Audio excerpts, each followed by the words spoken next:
Hello and welcome to the 18 WJTS News for Monday, June 16, 2025. Thank you so much for choosing us for your local news coverage this evening. I'm Kaitlyn Neukam reporting. A traffic stop on State Road 145 in Eckerty led to the arrest of a Branchville man on multiple drug charges on Friday night. Around 9 p.m. on June 13th, Indiana State Police Trooper Kaitlyn Neukam stopped a Dodge Durango for a headlight violation. The driver was identified as 45-year-old Garland Miller of Branchville. During the stop, Trooper Neukam observed signs of possible criminal activity and requested assistance from a K-9 unit. A Crawford County deputy and K-9 partner responded to the scene. The K-9 alerted officers to the presence of narcotics during an open-air sniff of the vehicle. A subsequent search uncovered approximately 19 grams of suspected methamphetamine in 2 bags and another bag containing suspected marijuana. Miller was taken into custody and transported to the Crawford County Jail without incident. He faces preliminary charges, including level 2 felony dealing methamphetamine, a level 4 felony possession of methamphetamine, and level 6 felony dealing marijuana. Additional charges include maintaining a common nuisance, possession of marijuana, and violation of driving conditions. Indiana State Police and Washington Police Department initiated a criminal investigation in March of 2025 after receiving information that 64-year-old Luis Torres of Washington, Indiana, had allegedly molested a child. Indiana State Police Master Trooper Gavin Wilson conducted the investigation and submitted his findings to the Daviess County Prosecutor's Office. After reviewing the investigation, the Daviess County Prosecutor's Office filed criminal charges against Torres, and an arrest warrant was issued on Wednesday, June 11th. On Wednesday afternoon at approximately 6:30 p.m., Torres was arrested at his place of employment without incident. He was taken to the Daviess County Jail, where he is currently being held on bond.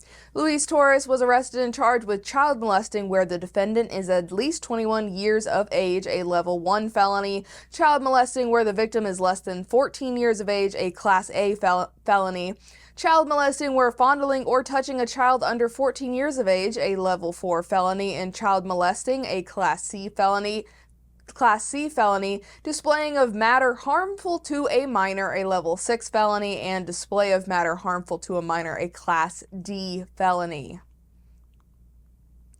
Washington police arrested 2 men early Saturday after reported shooting and drug seizure on June 14th. Officers were called around 6:20 a.m. to East John and Northeast 6th Streets for a possible shooting. Before they arrived, the suspects left in a vehicle that was later stopped. 2 men inside were identified, and officers recovered 2 handguns.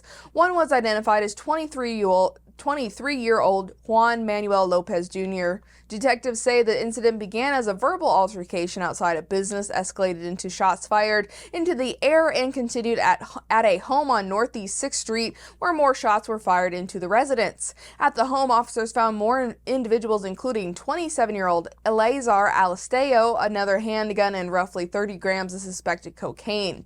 Both men face multiple felony charges related to firearms. Estelo also faces cocaine dealing and possession charges.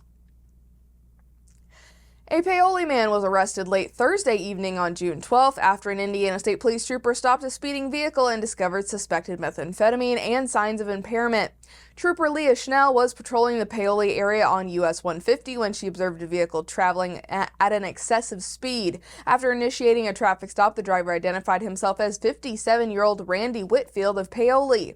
During the interaction, Trooper Schnell reportedly noticed indicators of criminal activity. A subsequent search of the vehicle uncovered suspected methamphetamine and drug paraphernalia.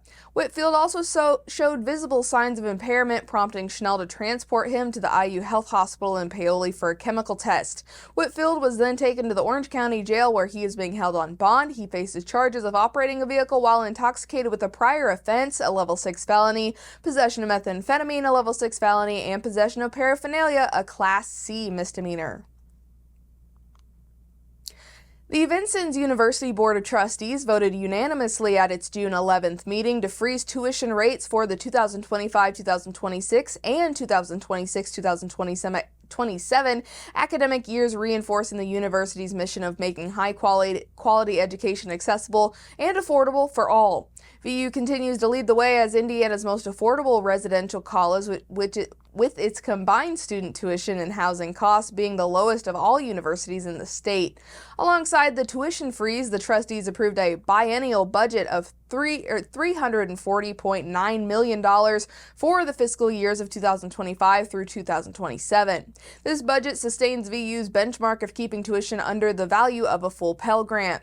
For more highlights and details from their June 11th board meeting, you can visit our website over on WJTS.tv. The 6th annual DuBois County Pride Festival will take place this Saturday, June 21st from 11 a.m. to 4 p.m. at the Jasper Riverwalk in Dave Buehler Plaza. This free community event includes live music, food trucks, family activities, and local vendors. It also highlights local resources to support for the LGBTQIA+ community with a focus on inclusion, visibility, and well-being. Sponsors helping make the event possible include Master Brand, Kimball International, Kimball Electronics, Old National Bank, and other local supporters. For more information, including how to volunteer or to register as a vendor, you can visit DuBoisCountyPride.com. And the Sisters of St. Benedict in Ferden have re-elected Sister Anita Louise Lowe to a second four-year term as prioress following a period of prayer and discernment.